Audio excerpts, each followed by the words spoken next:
Okay, so turn 17, part 2. We just finished the Union event phase. Did not go at all well for me. So Union action phase, we're going to determine the actions for the foremost Union counters first of all. Then any counters in the rear attack positions will move forward if they are able to. We're going to roll 1d6. 1 to 4 will be a move. Counters in the foremost attack position, okay, that's attack position number 4, will then re-roll. If the second roll is also a 1 to 4, they will charge the Confederate line. A roll on either die of 5 or 6 will be a volley. So we're going to go here with the 8th Ohio first of all, and we get a 5. So they're going to volley. Not really what we want. We want them to charge. Modifiers, no smoke, no range, no exposed tokens. So 1 or 2 will be a hit. 1 is a sharpshooter. Okay, 2 is a hit. Not great. Second, North Carolina drops from 5 down to 4. Okay, 14th Indiana, again, 1 to 4 is a move. Okay, so that's a 3, that's a move. So we re-roll. 1 to 4 will be a charge, which is what we want. 5 to 6 will be a volley. 2 is a charge. Excellent. Okay, so again, just briefly to go over it, we'll assign the blue die to the Union, the yellow die to the Confederates, and we're going to roll 1d6 plus their cohesion value. If the Confederate is equal to or higher, 1 hit on the 14th Indiana. If the Indiana is higher, then it's a hit on both. So either way, they're going to suffer a hit. Okay, so we're going to do 1d6 plus cohesion. Blue is Union, yellow is Confederate, and we get a win. Very good. So that's going to be 9. 5 plus 4 is 9. 2 plus 3 is going to be 5. So 14th Indiana suffer a hit, and we do not take a hit. So we have a chance now to destroy these guys. Excellent. Okay, 7th West Virginia, 1d4. 1 to 4 will be a move, possibly a charge. 5 to 6 is a volley. 6 is a volley. Not what we wanted.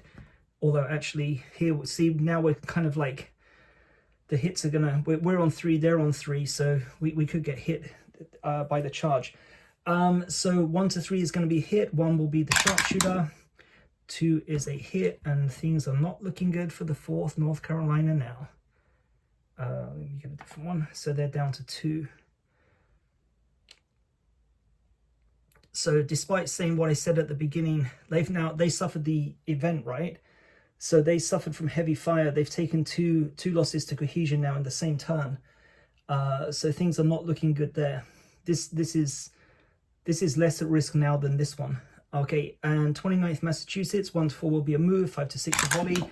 We get a 5, they will volley. So this is going to be 1 to 4 as a hit. 1 sharpshooter. Yep, sharpshooter, of course.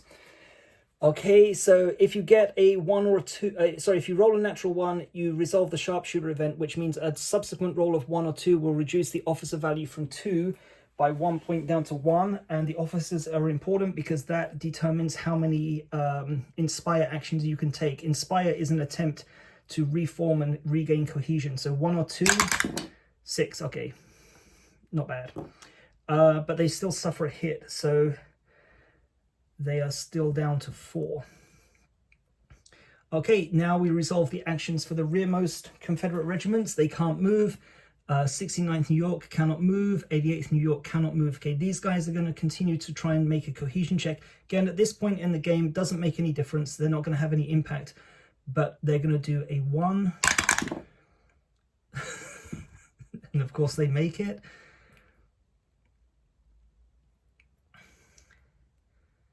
Okay, and actually, sorry, these guys should have flipped in the Union event phase, so they're back up to 2. So they will now attempt to march past 132nd Pennsylvania. So it's going to be 1d6, 1 or 2 they will march past. Again, kind of irrelevant at this point in the game, but let's see what we get. A 3, nope, they stay in place.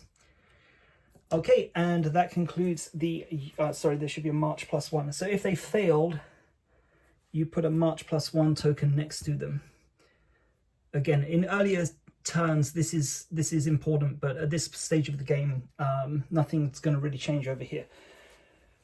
So that's the Union action phase concluded. Remove exposed tokens. There are no exposed tokens. Union deployment phase. All the waves are deployed, which brings us to the Confederate action phase. So as usual, 4d6. Assign each result to one of the columns and choose and resolve one of the actions available. So 4d6 first of all. Okay, well, we didn't get any 1s, so that's good. Okay, so 6 is the best result. It gives us a free choice of any action. The 3s give us inspire or fire. Okay, that's useful. And then fire or reload. So actually, that's probably the best we probably could have hoped for here. Okay, so let's just take a look here. So remember, we need to think about inflicting damage now. So we want to attack these guys. These guys are vulnerable. So this is what we really want to go for.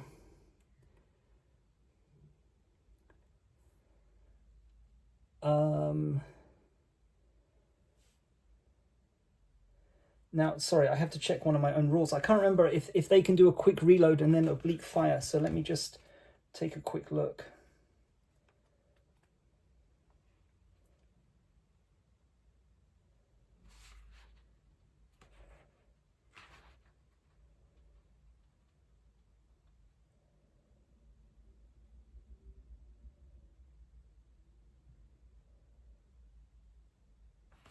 Yes, it can.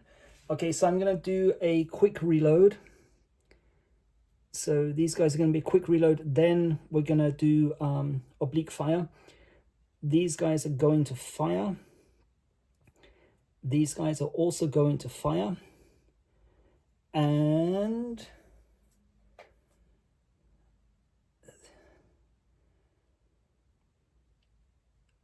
do we... So here there's a question of, do we reload or do we do inspire?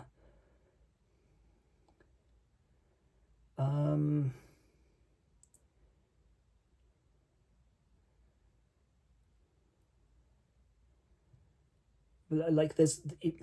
Either we take a risk of rolling a 1 or 2 and get +1 cohesion, or we reload and then on a subsequent turn we roll 1 or 2 and then they get -1 cohesion. However, we have to take into consideration the events, because this only needs, like, that suffered, 4th North Carolina took 2 hits, so this is not looking good. So I think we're going to have to take the low risk and go for inspire, which we will resolve first of all. Okay, so let's resolve the inspire action first. Okay, so this is going to be 1 or 2 is a +1 cohesion. We get a, oh, fantastic, excellent. That does make a big difference. So they're back, wrong counter. They're back up to 3. So the risk paid off in that instance. Okay, I now want to do these guys over here. So they're going to do quick reload. So they're going to do a reload action first of all, which is 1 to 4. Then if it's successful, they can attack. So we get... I think it might be game over now. So they have failed to reload. Okay, their cohesion is at 4. I rolled a 5, so they cannot attack. We still have a chance here, so let's continue to play through and see what we get. These guys are going to fire. Go through the modifiers. There's no smoke. Actually, you know what? We're going to do exposed fire. Let's upgrade it to an exposed fire. So that's going to give me +1 cohesion, but they get +1 to their cohesion when they attack in a subsequent turn. So modifiers, no smoke, +1 for range, +1 for exposed. So that's 4, 5, 6. Okay. I'm still going to roll because minion ball value is 2 or higher. So devastating fire is possible and is what we want. We do want a roll of 1, which will destroy this regiment. We get a 3, so that's a hit. Okay, they turn. They will have to reload in a subsequent turn. Okay, and 14th North Carolina. So I'm going to do the same thing. I'm going to do exposed, throw all caution to the wind now. This is going to be exposed fire again. So the modifiers will be the same. So that's 4, 5, 6 for range. Minion ball value is 2 or higher. I do not want that this time. I just want 1 hit. So which means we're going to roll a 1, right? But let's see. Okay, so 1d6. 6. Okay, lucky I used exposed fire. Okay, so that does the damage that is necessary and will only require me to use 1 minion ball value in a future turn. So they turn 90 degrees. Their cohesion is reduced to 0. Okay, so these guys, 14th Indiana, are now destroyed. That brings the total up to 6. And that's all I can do. Okay, so that concludes the Confederate action phase. Okay, end of turn phase. So these guys moved back up to 2. So they now flip. just to clarify, if the cohesion goes back up to 2 or higher in the event phase, they flip immediately. If it goes up to 2 or higher during the union action phase, they flip at the end of the turn. Okay, and their cohesion is back up to its maximum of 2. There's no smoke tokens to remove. Exposed tokens remain in place until the following turn. Okay, remove exposed tokens phase, because remember, that's going to give a bonus to the union as well. So that's the end of turn 17. 3 more turns. I suspect that there's not really much I can do now to get a draw. That I can probably get rid of these guys, but I just don't think I have enough ammunition left to take out another Union regiment unless they start charging me and I win the charges. But we'll see how it goes. So thanks a lot for watching, and see you in turn 18.